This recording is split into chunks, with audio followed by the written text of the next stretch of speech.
Hello. For part two, we will be covering small business marketing and more.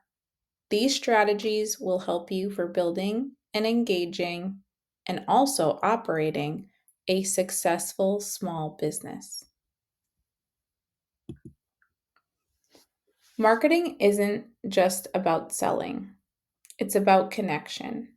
And as doulas, families want to know who you are, what you offer, and why you are a right fit for them during this very special time. The first step is to identify your target audience.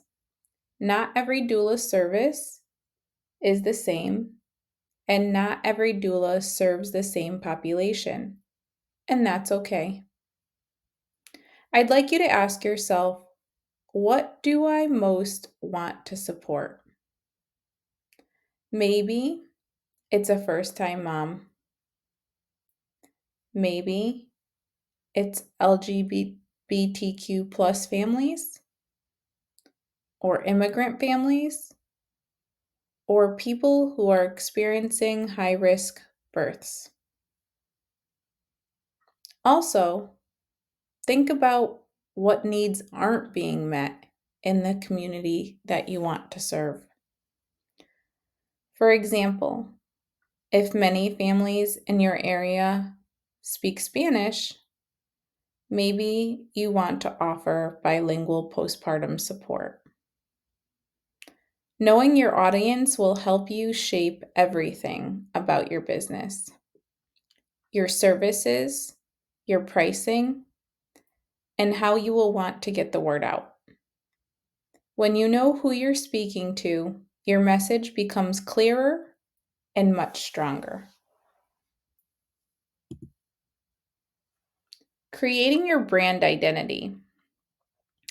When you create your business name, you want a name that is memorable, professional, and aligned with your mission so that it avoids confusion and hard to pronounce names.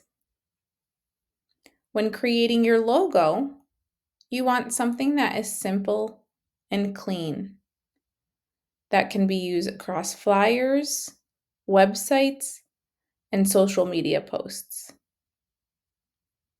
Maybe coming up with a tagline, a short phrase that communicates what you do and your values. For example, empowering families through every stage of parenthood. By creating a brand identity, it creates trust and recognition with your community. In the next slide, I've included a video on how to design your own logo in Canva. Take a look.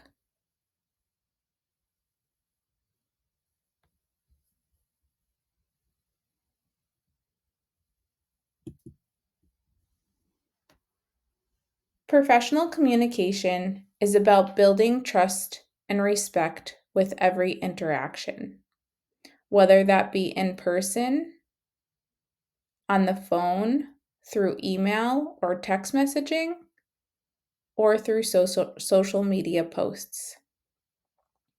It starts with reliability, being on time, responding to messages promptly, and following through on what you promise. Even as something as simple as responding within one business day shows professionalism. Appearance and demeanor matter too. Showing up in a way that feels approachable, clean, and appropriate to the setting. So you wouldn't want to show up in a business suit to a birth. Confidentiality is critical and legal and ethical. Families trust you with their personal details, and those details should never be shared without permission. Creating professional and healthy boundaries that we covered in the last module. Boundaries are to protect both you and your clients. Clear policies around your availability, communication styles, and fees will keep everyone on the same page and will decrease confusion and conflict.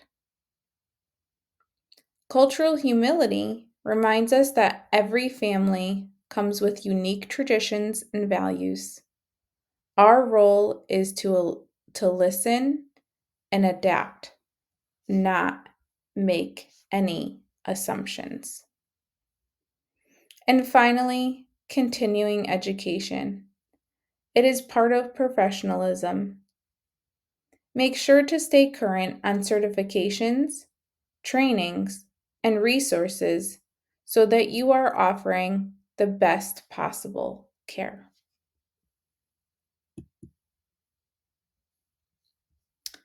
Here are some tips for marketing tools.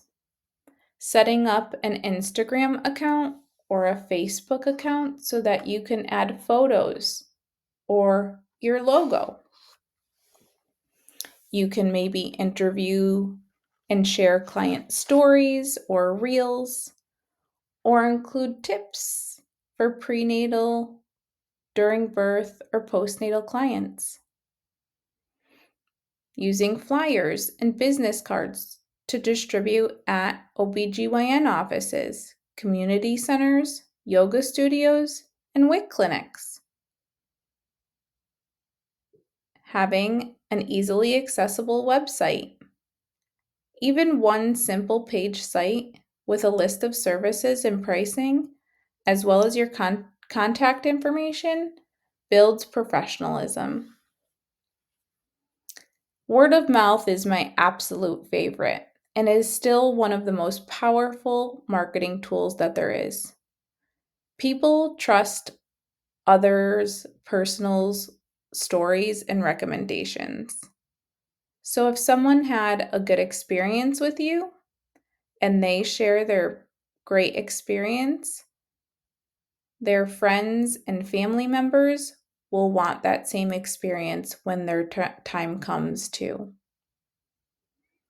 And lastly, partnerships. Network with midwives, lactation consultants, pediatricians to help build your referral pipelines. Creating a network around you will help you to expand your business.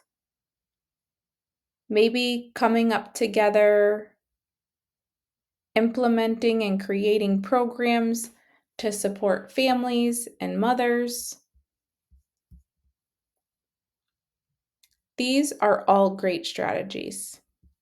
I hope you use some of them.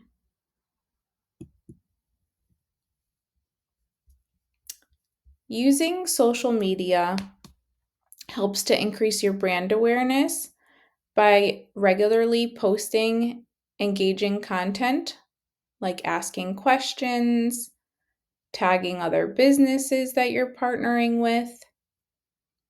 Number 2 is make sure that you are targeting your marketing and advertisement to the population that you want to serve. This will result in a higher conversation on social media and more likely more followers, posts will be shared, and the word about your business will be spread by many different groups of people. Number 3, improved engagement and loyalty. When you respond to comments and messages in a timely and helpful manner, businesses can improve customer satisfaction and build loyalty. Testimonials are my favorite. Asking happy clients for short testimonials that you can use on your website or in flyers, social media posts. I always did this and used them on my social media page as a Testimony Tuesday. Please watch this video on how to ask clients for testimonials. Referrals are social proof. Families are more likely to hire someone if they've heard from someone who had a great experience. You can also keep it simple. I know that it can seem awkward or overwhelming to ask someone to share their experience, but just keep it simple and ask kindly. Would you be willing to share a few sentences about your experience with me? Some people offer small discounts on future services for referrals or sharing testimonials or Google reviews.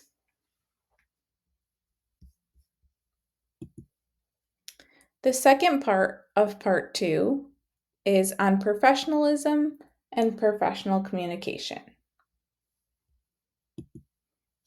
So, what is professional communication? It is reliability. We talked about it a little on the past side. Be on time for appointments, respond promptly to communications, and follow through on commitments. I always make sure to arrive 15 minutes early to appointments or meetings. This will give you time to find parking, figure out what house or building you might be going into, and just get comfortable with your surroundings. If it is an email or a message, respond within 1 business day of a business inquiry. And then be sure to stay true to your word. Appearance. Always present yourself in a way that inspires trust. Clean, approachable, and appropriate for the setting that you're in. For this, I had t-shirts made since I was a yoga instructor, so I wanted comfortable clothes to be in, just like you might be. So I had t-shirts made with my logo from another local small business, and I would wear those with a pair of yoga pants. Not ones that were ripped or overworn, but clean, nice, fairly new yoga pants. This made sure that I was comfortable and able to perform my yoga classes for postnatal, and children clients, but it also allowed me to look professional. As we mentioned earlier, confidentiality, always respecting our client's privacy and never sharing details without permission.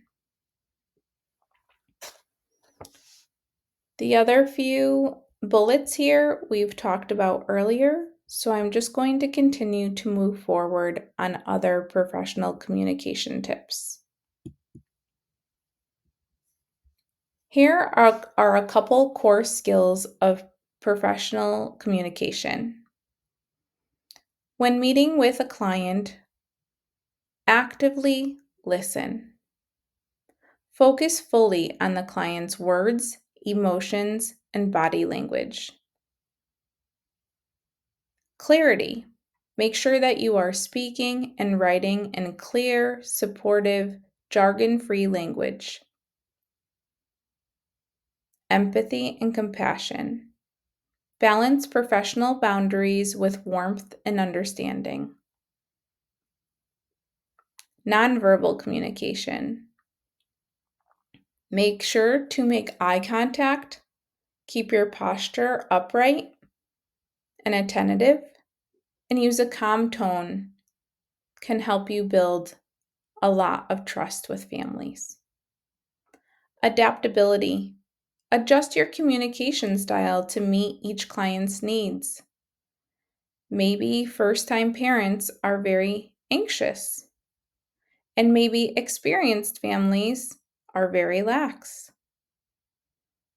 Or you might be speaking to somebody who's native versus non native English speakers.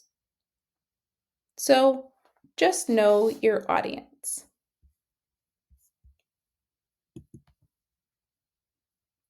Here's a list of do and don'ts when it comes to professionalism and communication. If you cannot see this slide, it seems to be not coming up on my computer. I will also add it to our notes. Please take a few minutes to watch this TED Talk on how body language shapes who we are as people.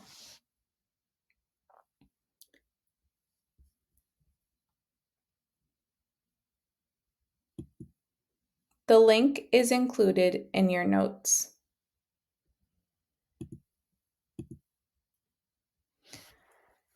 Now that we have covered that section, I have a few reflective questions for you.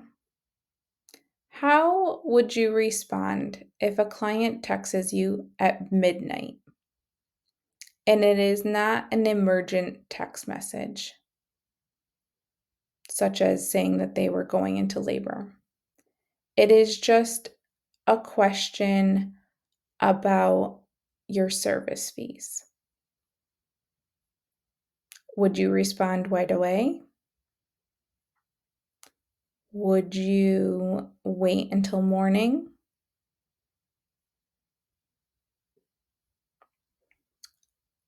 My other question is, what communication habits do you already have that strengthen your professionalism? Is there anything that you can improve on?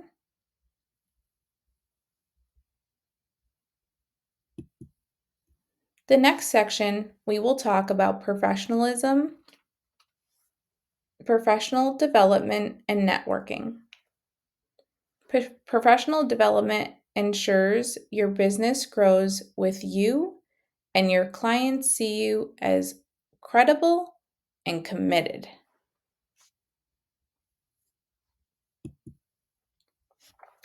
Professional development means staying current with trends. This could be through workshops, certifications, or attending webinars. They can be about lactation, prenatal mental health, or trauma informed care. Anything that complements your doula practice. Professional development is also for skill building. It adds complementary skills that strengthen your services. So maybe attending a prenatal yoga certification course, a mindfulness course, a pre or postnatal nutrition course, or anything about maternal health advocacy. Professional development also helps you reflect and improve. Maybe you see a common theme in client feedback. You assess that, and based off of that feedback, look into workshops, certifications, educational opportunities to build in those areas in which clients have mentioned. It also helps us to avoid burnout. Investing in our personal wellness and self care as a part of our professional growth will keep us successful.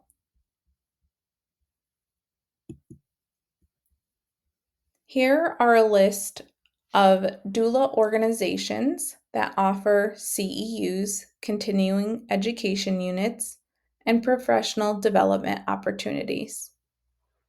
Feel free to screenshot, take a picture, or come back to this slide. Networking. One of the most powerful ways to grow your business and reputation is networking. Start with healthcare professionals, such as OBGYNs, midwives, lactation consultants, maybe possibly writing them a simple introduction email or send a letter out in the mail. This can help you open doors. Think about joining professional associations like DONA, CAPA, or even a local business doula collective. This will give you more credibility and community locally. Make yourself visible. Get a table at a health fair. Present at prenatal expos. Ask to be a speaker at a parenting group. Anywhere that expectant families might be, make yourself present. Build referral networks, partnering with other doulas or complementary care providers such as therapists, nutritionists, or chiropractors. And don't forget about online networking. Platforms like LinkedIn, Facebook groups for new moms, new expectant parents, mothers groups, and doula forums can help you connect with colleagues and clients that you might not bump into otherwise. So, my point here is to stay visible. The more you put yourself out there, the more opportunities will come to you.